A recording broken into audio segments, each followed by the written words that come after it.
First of all, I've got a message from Peter Jackson, who obviously is disappointed that he can't be here today, but he's written something for me to pass on, so I will go ahead and read it. I'd like to welcome everyone to this first opportunity to meet many of the key cast of The Hobbit.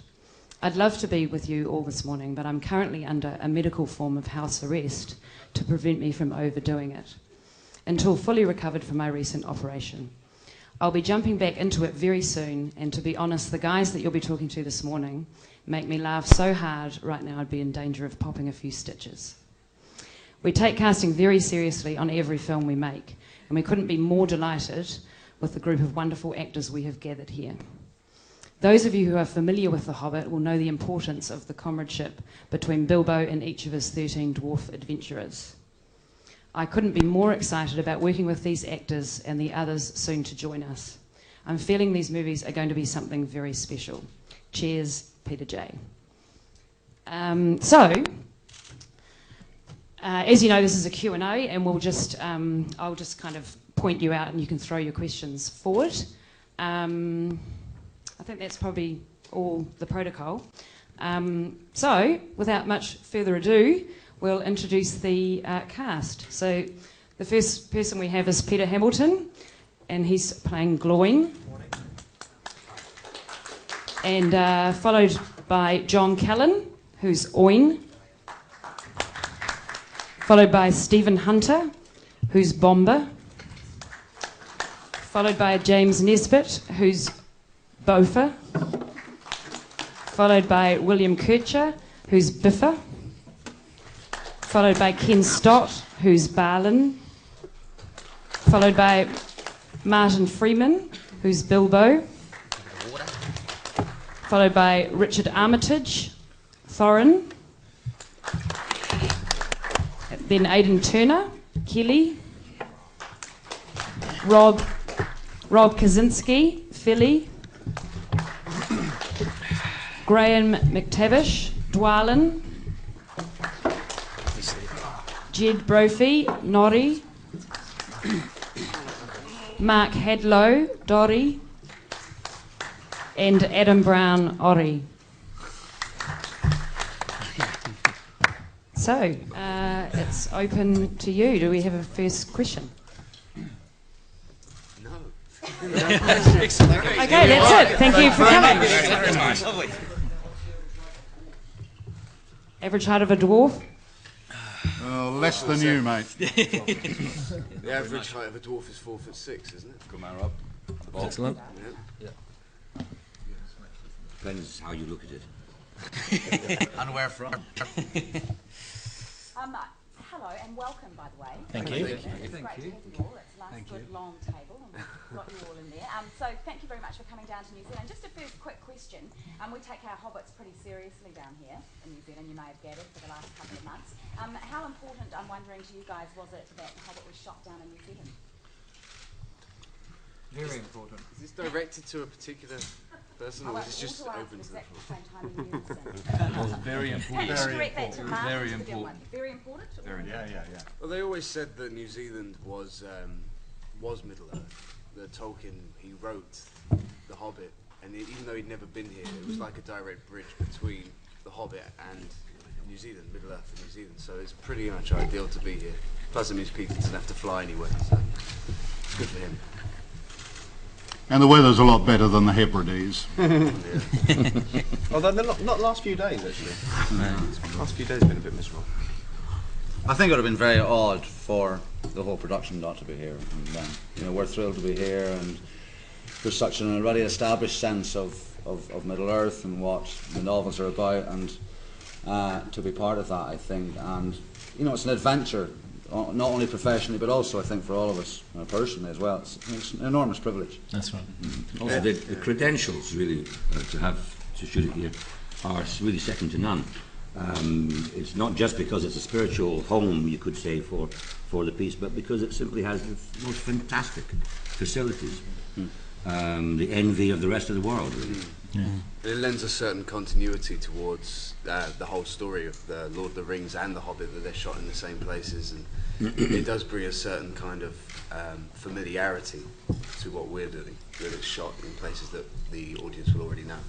And I also think that there's an odd marriage, particularly for those of us who haven't been involved in something as epic as this, between the scale of the thing, which is enormous, yet it feels very much like a community and a family. I mean, it's we've been made, particularly those of us who've travelled from the other side of the world, to feel incredibly at home. We're very aware that we are in something, hopefully of significance and something rather large, but everything that could be offered to us to make us feel welcome, and our families, has been offered, and so it's a mixture of that scale and that kind of personal touch, which is extraordinary. I think we pinch ourselves every day about it.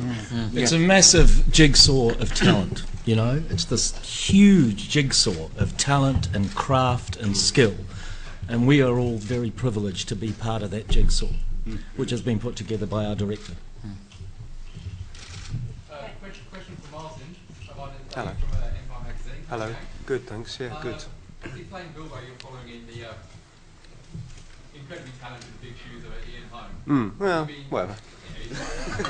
Big feet. No, I have Small shoes, actually. That's 6.5. Tiny shoes. Lord of the Rings kind of match his performance, or you think you're doing something else? Yeah, I mean, obviously, I've been looking at what he was doing and having to, there's a certain level, of course, at which I have to match what he's doing and then forget it as well, So I've not been sort of tying myself in knots about it, but I'm trying to be sensible and just literally look at what he's doing, what his voice is doing, his movements doing, and I genuinely, without being, one way or the other, either big-headed or falsely modest, I think I'm quite a good match for him. I've seen worse matches, and I think I could do a young Ian Holm. So I'm looking forward to it, but bearing in mind I can't be playing Ian Holm. You know what I mean?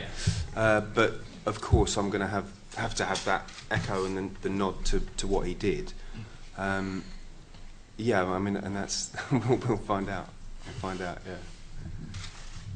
Ollie, this is specifically for you. I know you've done a lot of Peter's movies, but generally you're covered in latex and fully disguised, and when you say, I know that guy, it's Steve Roby.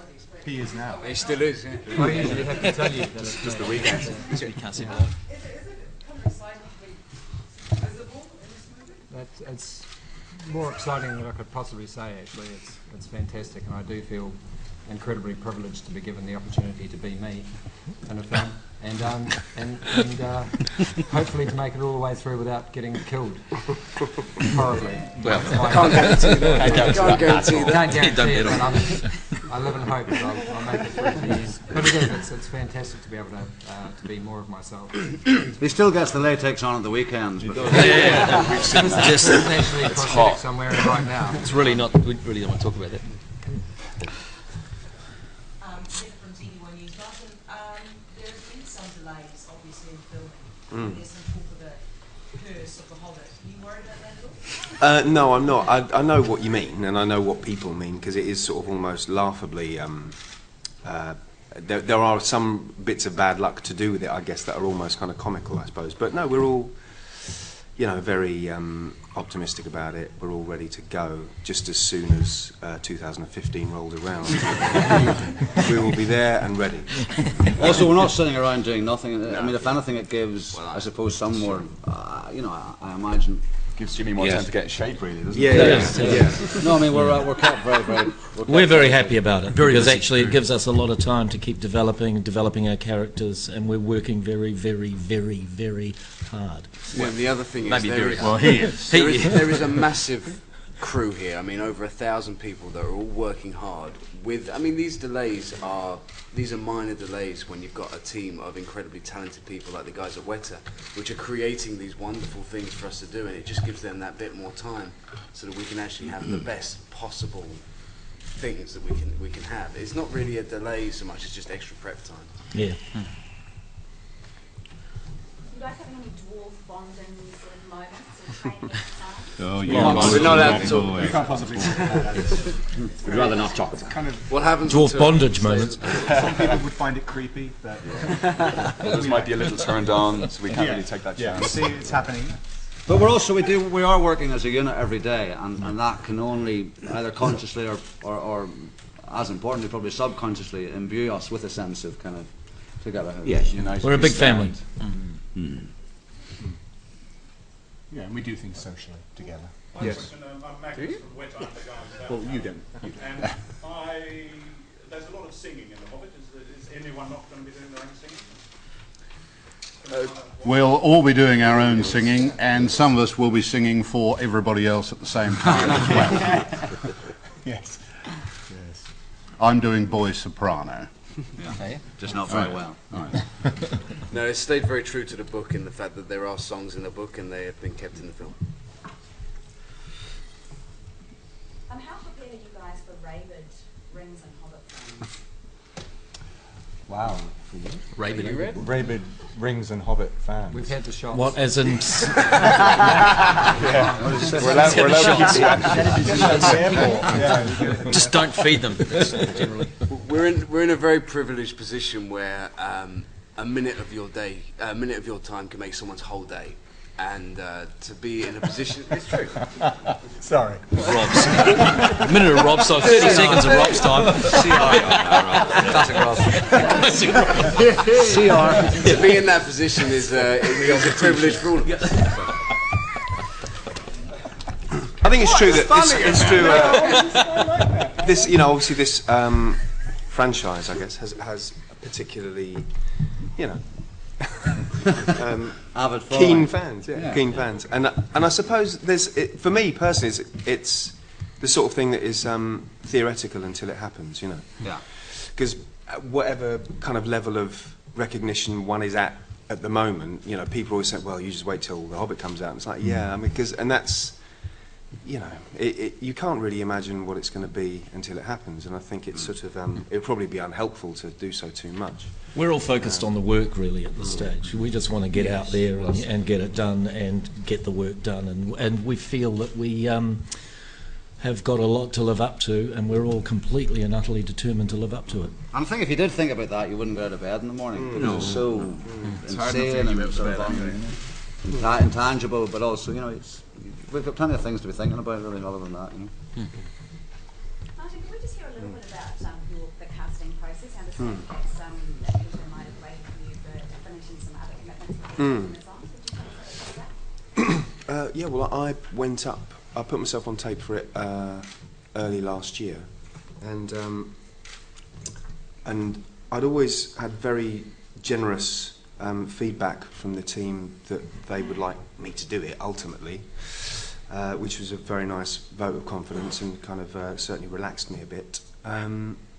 I thought I was going to not be able to do it because of other commitments in Britain, and then then it was made that I could do it. So it's genuinely flattering, and it means that I get to do two things that I really love this year. I have to tell you, sorry to interrupt, I have to tell you the thing he's talking about, Sherlock, which hasn't got here yet, is an enormous success and is magnificent here, so it's worked out very well. He's brilliant. Thank you. Martin's average in it, but it is pretty good. Ian Holm is very good in it. Aidan, when you say to people from overseas that you're from New Zealand, they always mention Lord of the Rings. I mean, obviously that's sort of what people think of New Zealand now. Has New Zealand been what you imagined it would be since you've been here? Since I've been here. Why was that question directed at me? I missed the start of it. Because I know what the Kiwis think, and Oh, yeah. allowed support questions, so Okay, I see where you're going now. Yeah. It sort of is. I mean, from watching the movies, Rob made a good point that the kind of the geography of this country is that how it is, but it's portrayed in Lord of the Rings quite sort of close in a lot of ways. It sort of is. It's got the same. I guess it's closer to home than somewhere like Los Angeles might be. I mean, Rob lives there, and it's still got that sort of British kookiness that I'm kind of used to from coming from Ireland and living a bit in the UK and stuff. So it does feel like home, and we've all settled in quite easily, and the weather's so fantastic, and it's freezing cold back home, and this is the closest thing to